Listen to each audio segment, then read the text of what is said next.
How is Vishnu? How is Krishna? Shantakaram, Bhujagashayanam, Padmanabham, Suresham, Vishwadharam, Gaganasadrisham, Meghavarnam, Shubhangam. What India has given to us: abundance, love, respect, and unconditional affection. ನಮಸ್ಕಾರ ಗೆಳೆಯರೆ. ಭಾರತದ ಇತಿಹಾಸದಲ್ಲಿ ಇಂತಹದ್ದೊಂದು ಅಚ್ಚರಿಯ ಘಟನೆ ನಡೆದಿಲ್ಲ. ಯಾಕೆಂದ್ರೆ ಇವತ್ತು ಅಯೋಧ್ಯೆಯ ಶ್ರೀರಾಮನ ಪಾದಕ್ಕೆ ಕೋಟಿ ಕೋಟಿ ರೂಪಾಯಿ ಬೆಲೆ ಬಾಳುವ ಮಹಾ ಕಾಣಿಕೆಯೊಂದು ಅರ್ಪಿತವಾಗಿದೆ. ಭಕ್ತಿಯ ಪರಾಕಾಷ್ಠೆ ಅಂದ್ರೆ ಏನು ಅನ್ನೋದನ್ನ ಒಬ್ಬ ಅನಾಮಧೇಯ ಕನ್ನಡಿಗ ಇಡೀ ಜಗತ್ತಿಗೆ ತೋರಿಸಿಕೊಟ್ಟಿದ್ದಾರೆ. ಅಯೋಧ್ಯೆಯ ರಾಮ ಮಂದಿರಕ್ಕೆ ಸುಮಾರು 30-35 ಕೋಟಿ ರೂಪಾಯಿ ಬೆಲೆ ಬಾಳುವ ರತ್ನ ಖಚಿತವಾದ 10 ಅಡಿ ಎತ್ತರದ ಭವ್ಯ ರಾಮನ ವಿಗ್ರಹವನ್ನ ಕರ್ನಾಟಕದ ಭಕ್ತರೊಬ್ಬರು ದಾನವಾಗಿ ನೀಡಿದ್ದಾರೆ. ಆಶ್ಚರ್ಯದ ವಿಷಯ ಏನಂತಂದ್ರೆ, ಇಷ್ಟೊಂದು ದೊಡ್ಡ ಮೊತ್ತದ ಕಾಣಿಕೆ ನೀಡಿದ ಆ ಪುಣ್ಯಾತ್ಮ ತನ್ನ ಹೆಸರನ್ನೇ ಬಹಿರಂಗಪಡಿಸಿಲ್ಲ.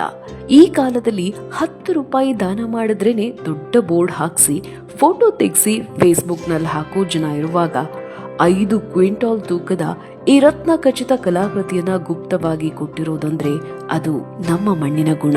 5 ಕ್ವಿಂಟಾಲ್ ತೂಕದ ವಜ್ರ ವೈಢೂರ್ಯಗಳಿಂದ ಕೆತ್ತಲ್ಪಟ್ಟ ತಂಜಾವೂರು ಶೈಲಿಯ ಈ ಅದ್ಭುತ ಕಲಾಕೃತಿಯನ್ನ ಕಳಿಸಿರೋ ಆ ಭಕ್ತ ಬರೆದಿರೋ ಪತ್ರವನ್ನ ಓದಿದ್ರೆ ಕಣ್ಣಲ್ಲಿ ನೀರ್ ಬರುತ್ತೆ. ನನ್ನ ಉಸಿರಲ್ಲಿ ರಾಮನಿದ್ದಾನೆ, ನನ್ನ ಕಣಕಣದಲ್ಲೂ ಆ ರಾಮನೇ ತುಂಬಿದ್ದಾನೆ. ನಾನು ಕೊಟ್ಟಿರೋದು ಆ ದೇವರಿಗೆ ಗೊತ್ತಿದ್ರೆ ಸಾಕು, ಜಗತ್ತಿಗೆ ನನ್ನ ಹೆಸರು ಬೇಡ ಅಂತ ಬರೆದುಕೊಂಡಿದ್ದಾರೆ. ಶ್ರೀರಾಮ ಜನ್ಮಭೂಮಿ ಟ್ರಸ್ಟ್ಗೆ ಈ ವಿಗ್ರಹ ಹಸ್ತಾಂತರ ಮಾಡುವಾಗ ಅಲ್ಲಿದ್ದ ಪ್ರತಿಯೊಬ್ಬ ಕನ್ನಡಿಗನ ಕಣ್ಣಲ್ಲೂ ಆನಂದ ಬಾಷ್ಪವಿತ್ತು. ನಮ್ಮ ಕಲೆ, ನಮ್ಮ ಸಂಸ್ಕೃತಿ ಅಯೋಧ್ಯೆಯ ಆ ಪವಿತ್ರ ಮಣ್ಣಲ್ಲಿ ಶಾಶ್ವತವಾಗಿ ನೆಲೆ ನಿಂತಿದೆ ಅನ್ನೋದೇ ನಮಗೆಲ್ಲ ದೊಡ್ಡ ಹೆಮ್ಮೆ. ಇನ್ನೊಂದು ಇಂಟ್ರೆಸ್ಟಿಂಗ್ ವಿಷಯ ಅಂದ್ರೆ, ಈ ರತ್ನ ಖಚಿತ ವಿಗ್ರಹದ ಬಗ್ಗೆ ಕೇಳಿ ಸಾಕ್ಷಾತ್ ಯೋಗಿ ಆದಿತ್ಯನಾಥ್ ಅವರೇ ದಂಗಾಗಿದ್ದಾರಂತೆ. ಜನ ಹೀಗೂ ಇರ್ತಾರ? ಇಷ್ಟು ದೊಡ್ಡ ಮೊತ್ತದ ಕಾಣಿಕೆ ನೀಡಿ ಹೆಸರನ್ನೇ ಗೌಪ್ಯವಾಗಿಡೋದು ಅಂದ್ರೆ ಸಾಮಾನ್ಯ ವಿಷಯವಲ್ಲ ಅಂತ ಅವರು ಕೂಡ ಆಶ್ಚರ್ಯಪಟ್ಟಿದ್ದಾರೆ ಅಂತ ಟ್ರಸ್ಟ್ನವರು ಹೇಳ್ತಿದ್ದಾರೆ. ಗೆಳೆಯರೇ, ಈ ಪ್ರಪಂಚದಲ್ಲಿ 2 ತರಹದ ಜನರಿದ್ದಾರೆ. ಒಬ್ರು ಕೈಯಲ್ಲಿ ಕೊಟ್ಟಿದ್ದನ್ನ ಮೈಕ್ ಹಿಡಿದು ಇಡೀ ಊರಿಗೆಲ್ಲ ಸಾರೋರು. ಇನ್ನೊಬ್ರು 10 ಕೋಟಿ ದಾನ ಮಾಡಿದ್ರು ನಾನಲ್ಲ ಅಂತ ಸದ್ದಿಲ್ದೆ ಮರೆಯಾಗೋರು. ಇವತ್ತು ಸೋಷಿಯಲ್ ಮೀಡಿಯಾದಲ್ಲಿ ಸಖತ್ ಸದ್ ಮಾಡ್ತಾ ಇರೋದು ಅದೇ ವಿಚಾರ. 35 ಕೋಟಿ ಬೆಲೆ ಬಾಳುವ ಮೈ ತುಂಬಾ ರತ್ನಗಳನ್ನ ಹೊತ್ತಿರೋ ಆ 10 ಅಡಿ ಎತ್ತರದ ಭವ್ಯ ರಾಮನ ವಿಗ್ರಹ, ಇದನ್ನ ಕೊಟ್ಟಿದ್ದು ಸುಧಾಮೂರ್ತಿ ದಂಪತಿಗಳೇ ಅಂತ ಜನ ಮಾತಾಡ್ಕೋತಾ ಇದ್ದಾರೆ. ಆದ್ರೆ ಅವರು ಮಾತ್ರ ಎಲ್ಲಿಯೂ ಬಾಯಿ ಬಿಟ್ಟಿಲ್ಲ. ಇದನ್ನೇ ಅಲ್ವಾ ಗುಪ್ತದಾನ ಅನ್ನೋದು. ಪಾರ್ಲಿಮೆಂಟ್ ನಲ್ಲಿ ಸಂಸ್ಕೃತ ಮಂತ್ರ ಹೇಳುವಾಗ ಸುಧಾಮೂರ್ತಿ ಅವರ ಮುಖದಲ್ಲಿ ಒಂದು ಕಳೆ ಇರುತ್ತೆ ನೋಡಿ, ಅದು ಅಪ್ಪಟ ದೇಶಿ ಸಂಸ್ಕೃತಿಯ ಸಂಕೇತ. ಅದೆಷ್ಟೋ ಹಳ್ಳಿಗಳಿಗೆ ಆಸ್ಪತ್ರೆ, ಕುಡಿಯುವ ನೀರು, ಸ್ಕೂಲು ನಿರ್ಮಿಸಿಕೊಟ್ರು. ಬಹಳ ಮುಖ್ಯವಾಗಿ ಬೆಂಗಳೂರು ಮೆಟ್ರೋಗೆ 200 ಕೋಟಿ ರೂಪಾಯಿಯನ್ನ ಕೊಟ್ರು. ಇನ್ನು ಕೊರೋನಾ ಬಂದಾಗ ಜನ ಕಷ್ಟದಲ್ಲಿ ಇದ್ದಾಗ ಸಹಾಯಕ್ಕೆ ಸರ್ಕಾರಕ್ಕಿಂತ ಮುಂಚೆ ಓಡಿ ಬಂದಿದ್ದು ಇವ್ರೆ. ಇಷ್ಟೆಲ್ಲ ಮಾಡಿದವರು ಈ 10 ಅಡಿ ಎತ್ತರದ ರಾಮನನ್ನ ಕೊಡೋದು ದೊಡ್ಡ ವಿಷಯವೇನಲ್ಲ. ಆದ್ರೆ ಇಲ್ಲಿ ಗಮನಿಸಬೇಕಾದ್ದು ಈ ವಿಗ್ರಹದ ಬೆಲೆಯನ್ನಲ್ಲ, ಅದರ ಹಿಂದಿರೋ ಆ ಭಕ್ತಿ ಮತ್ತು ನಂಬಿಕೆಯನ್ನ. ನನಗನ್ಸೋದೇನಂದ್ರೆ, ಸುಧಾಮೂರ್ತಿಯವರು ಆಧುನಿಕ ಕಾಲದ ಶಬರಿ ಇದ್ದಂತೆ. ಅಂದು ಶಬರಿ ತಾನು ತಿನ್ನೋ ಹಣ್ಣನ್ನ ರಾಮನಿಗೆ ಕೊಟ್ಲು. ಇಂದು ಈ ತಾಯಿ ತಾನು ಗಳಿಸಿದ ಸಂಪತ್ತನ್ನ ಜನರಿಗೂ ಮತ್ತು ದೇವರಿಗೂ ಹಂಚುತ್ತಾ ಇದ್ದಾರೆ.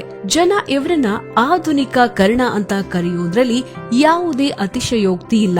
ಯಾಕೆಂದ್ರೆ ಕೊಡೋ ಕೈಗೆ ಬೆಲೆ ಕಟ್ಟಬಹುದು, ಆದ್ರೆ ಕೊಡೋ ಮನಸ್ಸಿಗೆ ಬೆಲೆ ಕಟ್ಟೋಕ್ ಸಾಧ್ಯನಾ? ಕರ್ನಾಟಕ ಅಂದ್ರೆ ಬರೀ ಭೂಪಟದ ಒಂದು ಭಾಗವಲ್ಲ, ಅದು ಭಕ್ತಿಯ ಭಂಡಾರ. ನಮ್ಮ ಮಣ್ಣಿನ ಕಲೆ ಮತ್ತು ನಮ್ಮ ಜನರ ಈ ಉದಾರ ಮನಸ್ಸು ಇಡೀ ದೇಶಕ್ಕೆ ಮಾದರಿ.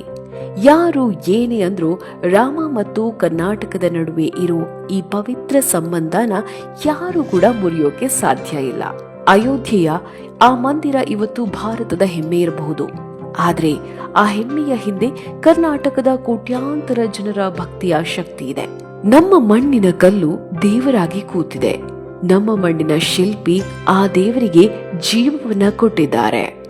ಈಗ ನಮ್ಮ ಮಣ್ಣಿನ ಭಕ್ತರೊಬ್ಬರು ಆ ದೇವರಿಗೆ ಆಭರಣದ ಶೃಂಗಾರವನ್ನ ಕೂಡ ಮಾಡಿದ್ದಾರೆ. ನಿಮಗ್ ಗೊತ್ತಿರಲಿ, ಅಯೋಧ್ಯೆಯ ಇಡೀ ನಿರ್ಮಾಣ ಕಾರ್ಯದಲ್ಲೂ ಕರ್ನಾಟಕದವರದ್ದೇ ಮೇಲುಗೈ.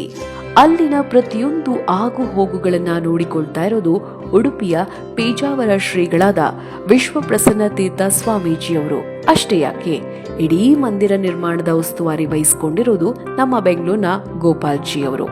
ಇನ್ನು ಜಗತ್ತೇ ಮೆಚ್ಚಿರೋ ಅಮುದ್ದಾದ ಬಾಲರಾಮನ ವಿಗ್ರಹವನ್ನ ಕೆತ್ತಿದ್ದು ನಮ್ಮ ಮೈಸೂರಿನ ಶಿಲ್ಪಿ ಅರುಣ್ ಯೋಗಿರಾಜ್.